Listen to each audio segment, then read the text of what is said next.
Okay, we're at Anglecoon Hall. We are checking our septic system, the tank, before it goes to the leach field, and we want to know, does it need emptying, or at what stage it is at.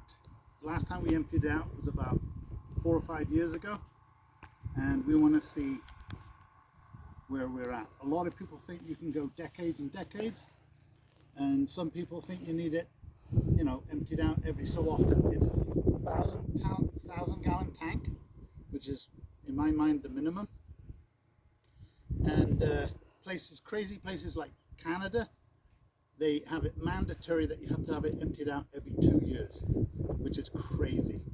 There's also a lot of people's belief that work in the industry, because they want to generate that work and that industry, that you should have it emptied out every 3 to 5 years.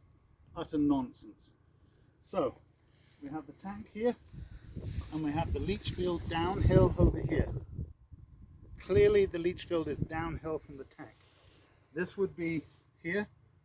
The whole this access point here is obviously the downhill, so this is where it leaves the tank. This one here is where it comes into the tank, as you can see it running into the tank now. Now there is a crust that floats on the top, and then the sludge is at the bottom. We're more interested on the downhill over here.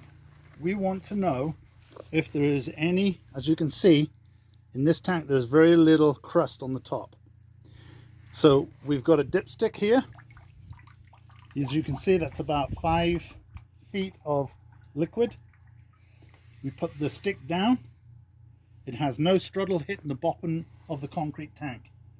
This area here, it's a little hard to move. I lift it out, and you can see the mud is stuck about 3 or 4 inches on the bottom. So it has no fullness of sludge. So if I bring it up 6 inches, I have no resistance moving the stick around. Clearly, there is only a 3 or 4 inches of sludge at the bottom, and no crust. This one over here, which isn't as important to check, but you can check it. I put the stick all the way down, and I move it on the bottom. There's no resistance, very little. So there may be only an inch or so there, and hardly any crust whatsoever. It's just a little bit of toilet paper. I see no oil, no grease, very healthy tank. And that is how you would check a septic tank. There is no videos out there showing you this. It's a very easy 5-minute check. So you don't need someone coming out and charging you $400 or $500 for just emptying out liquid. This is the basis of checking your septic system. That's all for now.